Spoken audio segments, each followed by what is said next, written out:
Bien erré, toi qui mets la force dans les saignées. Ban si à paix ouvert dans tous les quais. Bien erré, toi qui pardonnais. Voyons, bon Dieu. Bonsoir à mon bon frère de Maurice Dagalega et de Chagos. Voilà, nous pouvons vivre cette deuxième émission de Carême. Quant à cela, nous pourrons un peu particulièrement dans le message de Carême qui m'ont envie d'adresser, qui m'a utilisé la dernière fois sur le thème « Changeons nos cœurs et travaillons pour une société plus juste et fraternelle ». Qui fait nous choisir ce thème « Changeons nos cœurs et travaillons pour une société plus juste et fraternelle ». Pour dire que le carême n'est pas, comment dire, une parenthèse, la vie à part de ce qui est un pays, nous la vie, tout ce qui nous peut vivre nous-mêmes. C'est pourquoi, première question qui m'envie un peu adresse-moi comme cause dans cette lettre-là, c'est la question un carême au cœur des réalités sociales.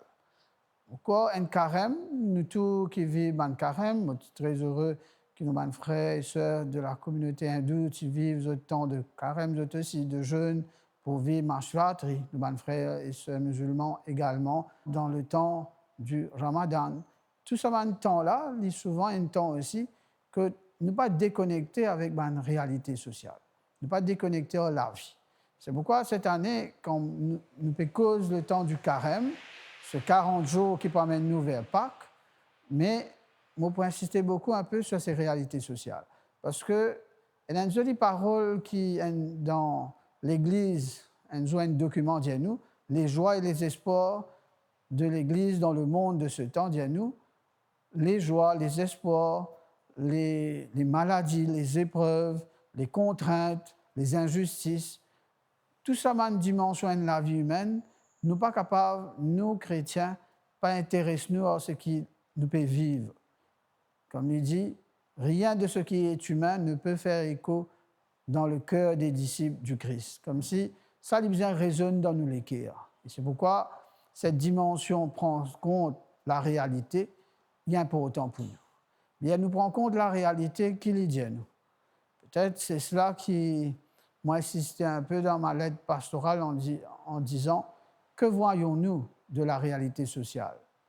Alors cette réalité sociale mauricienne, agaléenne ou chagossienne, n'y manquait pas quoi. D'abord peut-être premièrement, depuis janvier jusqu'à mi-février, nous gagnons plus qu'une vingtaine de morts sur nos routes. Et ça, nous prions beaucoup pour une famille qui ne perdise des enfants ou bien un époux, une épouse, qui meurt, une famille qui meurt dans un accident. Et ce qui est dramatique, des fois, c'est causé par la consommation d'alcool ou de drogue ou la vitesse qui tue nos frères et sœurs. Ça, il y a beaucoup de morts dans nos pays depuis le début de l'année. Deuxième chose qui marque nos pays en début d'année, nous recevons un résultat de la SI, la HSI. Nous sommes très frappés par le nombre, c'est bien bon. Nous sommes très heureux pour ceux qui ont très bien réussi, ceux qui ont fait de belles performances.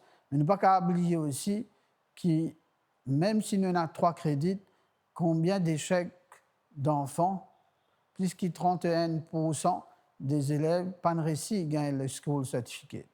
Et ça aussi, nous ne pouvons pas comme si insensible, indifférent à cela. Dans toutes ces réalités aussi d'éducation, nous pensons aussi à un jeune qui passe par un moment de mal-être. Nous sommes très marqués depuis l'année dernière le nombre de jeunes qui vivent aussi le drame du suicide. Cette famille, des gens qui ne touchaient pas ça, ce mal-être des jeunes devant ce qu'ils se peuvent vivre intérieurement. Alors cette question-là aussi est très frappante.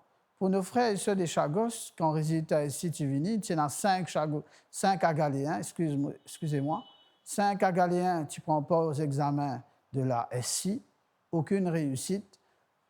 En même temps, voilà encore une question qui nous pose, nous.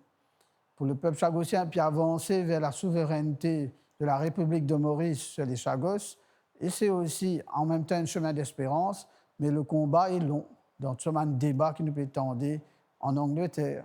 Alors, voilà ce contexte un peu social, économique qui nos pays peuvent vivre. Et en même temps, voilà ce que, dans la foi et l'espérance, nous dire, mais la question des pauvres n'est pas qu'une question à poser. Le pape Léon XIV, pour écrire l'année dernière un document qui dit l'amour envers les pauvres. Et il dit à nous qu'il ne pauvres pas dans le monde, dans nos pays, dans une réalité par hasard. Et qu'il n'y a pas une fatalité. Et deuxième question, il dit à nous, si, comment dire, nous pensons la pauvreté, comment dire, qui toujours, parce qu'ils méritent d'être pauvres, parce qu'ils sont dans pince, parce qu'ils sont inrodés, l'idée, c'est une forme de cruauté envers la dignité des personnes. Moi, je trouve ça bien faux, ce que le pape Léon XIV peut dire.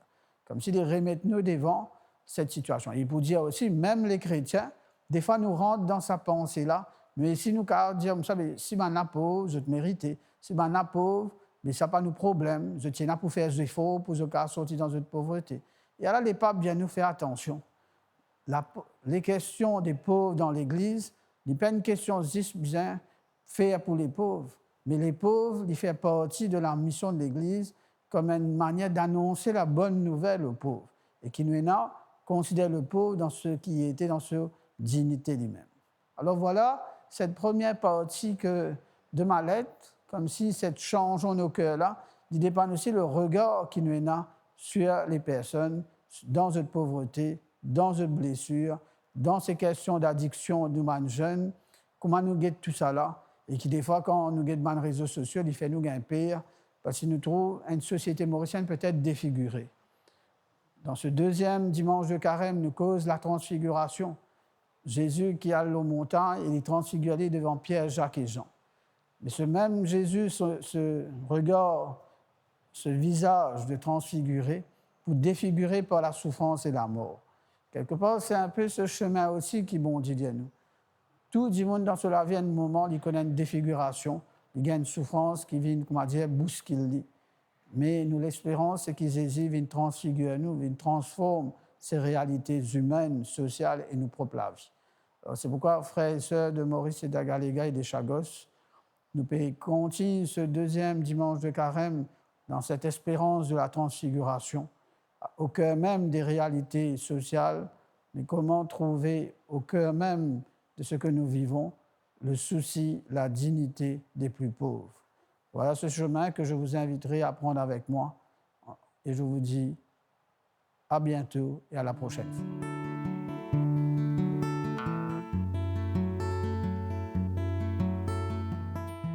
Bonsoir, chers téléspectateurs. C'est avec une grande joie que nous retrouvons ce soir pour commenter avec vous l'évangile de ce deuxième dimanche de carême. Et ici, nous dans l'église de Saint-Matthieu, à la Tour-Kénique, et moi, Père Gérard Mongelard, nous ici, curé de la paroisse depuis ces derniers 6 mois. Alors avec moi, on a M. Brian Aki qui est là, et je vous demande présent. Bonsoir mon père, bonsoir à tous. Alors moi, c'est Brian Aki, paroissien de l'église Saint-Matthieu et aussi membre de l'équipe d'animation pastorale de la paroisse. Voilà, donc nous pouvons lire avec vous l'évangile de ce jour qui est dans Saint-Matthieu, chapitre 17, verset 1 jusqu'à 9. Jésus prend avec lui Pierre, Jacques et Jean et amène eux loin une montagne bien haute. Et là, il est transfiguré devant eux. Ce figure brillait comme un soleil. Ce linge vient blanc comme à la lumière. Alors que Moïse et Élie apparaissent et peut cause avec Jésus. Pierre prend la parole et lui dit, Seigneur, un joli endroit ici. Si nous construisons 3 la tente, un pour toi, un pour Moïse, avec un pour Élie. Il n'est pas tu connais qu'il peut dire. Quand un niaz vient, couvert de tout. Et ben si le tombe en bas, il est là, dans sa niaz là, elle la voix qui apparaît, elle la voix qui dit, les mêmes mon garçon qui m'ont bien content. Je mets toute mon confiance dans lui. Écoute-lui. Quand je suis dans sa cause là, je te perds. Jésus approchait, il toujours et disait, levez, pas besoin père. Qui fait ce besoin père? Je te lève, disais, et je ne trouve personne, juste Jésus tout seul. Et là, Jésus descend la montagne et disait, pas cause ça avec personne. Reste tranquille, jusqu'à qu'il garde son humanité ressuscité parmi les morts. À nous acclame sa bonne nouvelle là. Louange à toi, Seigneur Jésus.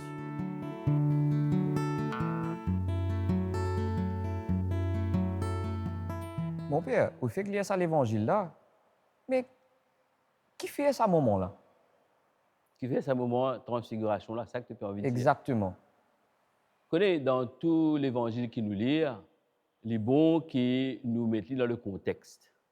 Ça veut dire qui fait justement ta question, qui fait ce moment là que Jésus amène son disciple aux montagnes transfiguré devant eux. Mais juste avant, Jésus il fait une pose question sur le disciple pour demander qui la foule peut dire au lit. Et là, la réponse vient, et a peut dire Élie, et a peut dire Moïse, et a peut dire un prophète, l'Ancien Testament qui est ressuscité, et a peut dire Jean-Baptiste. Et là, Jésus pose la question, mais eux qui peuvent suivre moi depuis presque 3 ans, là, qui je dis, qui m'a été pour eux?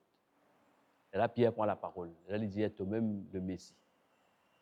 Et là, Jésus dit, Pierre, toi-même Pierre, c'est le saros là que nous construisons l'église. Mais juste après, Jésus est là pour annoncer sur la mort et sur la résurrection. Pierre pas comprend. Il dit, Jésus, papa, arrive-toi ça jamais. Jamais pas arrive-toi ça, Jésus. Non, non, non. Tu vas capable de mort. Mais c'est mort qui peut arriver. Mission arrête là même. Et c'est là qu'il devant sa incompréhension de la foule, qui prend Jésus pour un prophète, pour Élie, etc. Pierre peut donner une bonne réponse, mais seulement il peut comprendre le Messie dans un sens qui n'est pas du tout sa Messie, que Jésus peut dire, il disait mort ressuscité. Et c'est là que Jésus, dans cette incompréhension, il amène les autres le montagne et les transfigurer devant eux. Il y a un message faux qu'il peut donner aux autres là-dedans. Un message très, très faux. Mais justement, qui fait transfiguration? Alors voilà justement ce message-là. Ce que j'ai envie de dire aux autres, c'est que je connais dans sa mot transfiguration-là, il y a le mot figure, la figure, le visage. Et le visage, il exprime beaucoup de affaires. Vous connaissez, quand du monde est malade, quand on get le sol, il peut souffrir. Hein? Vous get vous dites, quand on rentre la case, vous dites, vous portez ça avec une famille, vous dites, hey, monsieur, disons Brian, malade, et ce figure bien, bien faille. Non, on ne va pas vous dire ça. Moi, vous dites, hey, ce pouce les pieds, bien, pas trop bon. Hein? Non, vous dites, ce figure. Et si vous réallez une semaine après, vous tout une croisière, une réfère, qui vous dit, ah, ce figure, bon aujourd'hui. Non? Et c'est pour ça que la transfiguration, c'est Jésus qui a envie de montrer que ce visage, ce figure, il vous défigurer par la haine, par la méchanceté des hommes. Je peux battre lui, je peux crucifier lui, je peux mettre lui à mort, mais après 3 jours, il peut ressusciter. Et c'est pour ça qu'il a envie de faire comprendre, après sa défiguration-là, de la souffrance, de la mort, il peut transfigurer. Vous comprenez là? Il peut transfigurer, donc il peut rendre de la gloire ce papa, et c'est la résurrection qui peut atteindre nous tous. C'est la résurrection qui nous peut vivre. C'est ce qui nous peut préparer nous pour célébrer à la fête de Pâques. Ah, c'est là qu'on comprend un petit peu mieux. Mais après, une autre affaire qui intrigue moi encore, mon père, c'est qu'à la fin de l'évangile, Jésus dit à ce banc apôtres, pas dire personne. Et qui fait il dit pas dire personne? Bonne question. Parce que quand il dit le Messie, quand Pierre dit Jésus, toi-même le Messie, Pierre, dans sur la tête, il peut penser que ce Messie-là, c'est quelqu'un qui peut venir. Mais ce n'est pas oublier, c'est à l'époque-là, les Romains qui occupent la Palestine, qui dominent la Palestine. Donc, les Juifs, c'est une grande attente qui un jour, pour un grand chef qui peut venir et il peut mettre tout les Romains dehors et ils pourraient gagner un peu de liberté. Ils pourraient trouver l'espace pour vivre. Tu peux mettre toute confiance dans un homme politique qui peut venir et qui peut mettre propre partout. Alors, c'est pour ça que quand Pierre était le Messie, mais toi-même, ça Jésus-là. Toi-même qui vous venez pour dire avec une armée et toi-même qui mettez un l'ordre partout. Mais quand Pierre t'a dit que Jésus peut cause de l'amour, peut cause de la résurrection, mais quand tu es Messie, ça. Hein? Et c'est là que Jésus faisait comprendre, reste tranquille, faites qui, comme on ressuscité, les là que pour comprendre qui était le Messie.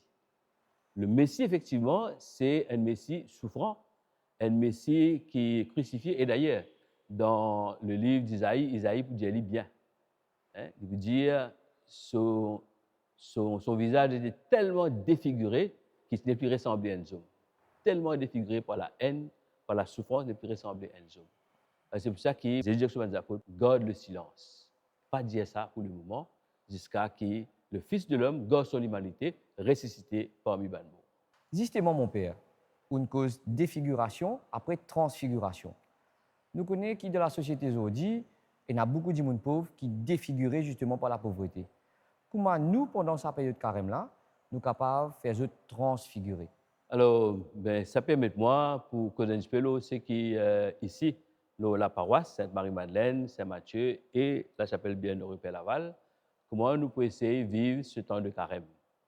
D'abord, à part l'activité que nous avons habitué à faire, les messes de quartier, tout ça, nous prenons un parcours que nous pouvons faire, nous pouvons inviter tous les paroissiens pour venir vivre un peu ce baptême, c'est-à-dire redécouvrir la grâce de baptême, redécouvrir qui ça baptême de nous recevoir. Parce que tout ce qu'il nous fait, dans tout l'engagement qu'il nous prend au nom du baptême. Nous avons découvert qui ça baptême là, ça. Et c'est pour ça que cette session-là, nous prenons la lire pendant 4-5 semaines. Et là, chacun peut essayer de découvrir. Et à partir de là, comment est-ce que nous vîmes des disciples missionnaires? Souvent, nous tenons sa parole-là. On nous vîmes des disciples missionnaires. Nous déjà, pas là qui nous parle, mais comment, en tant qu'engagés, comment vraiment nous prendre à cœur sa baptême que nous venons recevoir. Là. Mais déjà, on est capable de dire que dans la paroisse ici, il y a une bonne action qui peut amener par rapport à les pauvres. Et d'ailleurs, la NEF, National Empowerment Foundation, met un bâtiment à la disposition de Caritas et de nos frères auxiliaires et nous fait inaugurer une guerre de semaines pour nous justement mettre au service de nos enfants qui ont 6 ans à l'école, qui ne peuvent ni lire ni écrire. Nous avons aussi un problème de logement, quand nous avons des gens dans quelles conditions peuvent vivre aujourd'hui dans Maurice. Et d'ailleurs, le pape cause ça en long et en large dans son premier, nous avons dit, cette lettre qu'il vient d'écrire, et Monseigneur Duron répond à ça dans ce lettre pastorale qui me recommande. Il faut le calendrier, je ne peux pas lire, il est très facile à lire. Et là, il y a une question très forte qui dit, ainsi que le pape Léon XIV. Donc, la pauvreté, il y a une question qui est vraiment importante, mais bien content de souligner ça aujourd'hui. Il y a beaucoup de pauvreté et le pape dit bien, la pauvreté, il y en a plusieurs dimensions. La pauvreté culturelle, la pauvreté matérielle, la pauvreté intellectuelle et plusieurs pauvretés. Nous avons la drogue, qui est une forme de pauvreté encore, et nous ne sommes pas capables, pendant ce temps de carême, nous ne sommes pas, comment dire, ouvrir à nous liger, c'est une réalité qui aujourd'hui peut faire beaucoup de dans nos pays.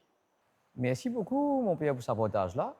Et on est clairement beaucoup aujourd'hui, surtout dans l'Évangile, et comment ça amène nous pour vivre ça dans la vie de tous les jours et dans nos paroisses. Merci beaucoup. Merci à vous. Merci, chers téléspectateurs. Et bon carême à tout. Et surtout, pas oublier, un effet très important, les 3 piliers du carême. Pendant le carême, nous invitons au partage, justement. Vous verrez nous l'écrire, comme Joël dit dans le livre de Joël, d'essayer nous l'écrire et non pas nous linge. On va dire, vous verrez ça l'écrire là, pour être attentif à ce qui passe autour de nous. Et puis, nous avons aussi la prière qui est bien important, qui est un pilier important dans le carême. Et bien sûr, jeûner. Jeûner, il n'y a pas une affaire qu'on va dire qui est démodée, ça. Jeûner, il est important parce que quand nous jeûnons, quand nous pouvons priver de quelque chose, nous pouvons comprendre qui était un dimanche qui n'a pas mangé comme un bizarre. Qui était ça.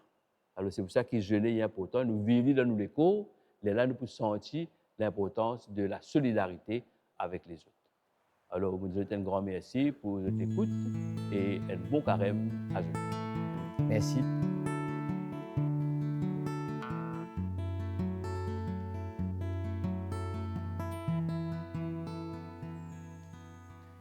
Bienheureux toi qui mettes la force dans les saignées.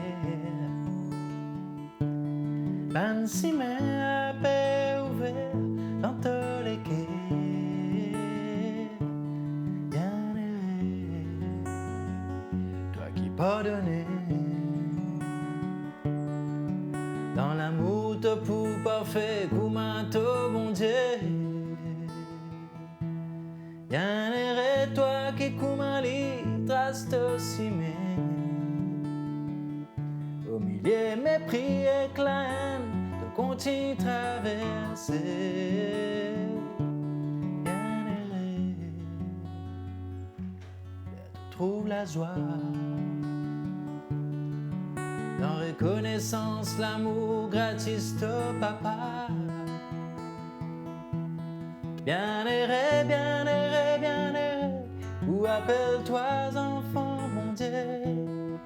Bien erré, de pour goûte la joie, l'éternité. Bien erré, ou appelle-toi enfant, mon Dieu, de l'héritage, royaume, mon Dieu. Bien erré, toi qui pries pour ban, qui fait toi du tout. Dans tous les preuves, les seigneurs, pour faire toi vivre faux. Bien erré, les autres frappent-toi. De répondre avec l'amour puissant sur la croix. Bien erré si dans toute la vie t'as réalisé qu'il pas vaut la peine perdu le temps battre de gaspillage, énergie perdue, y'a de haute vengeance, l'autobahn l'ennemi. Bien erré, ou appelle-toi enfant, mon Dieu. Bien erré, de pour goût de la joie, l'éternité. Bien erré, ou appelle-toi enfant, mon Dieu, de l'héritage, royaume, mon Dieu, de l'héritage. Royaume, mon Dieu, de l'héritage, royaume, mon Dieu.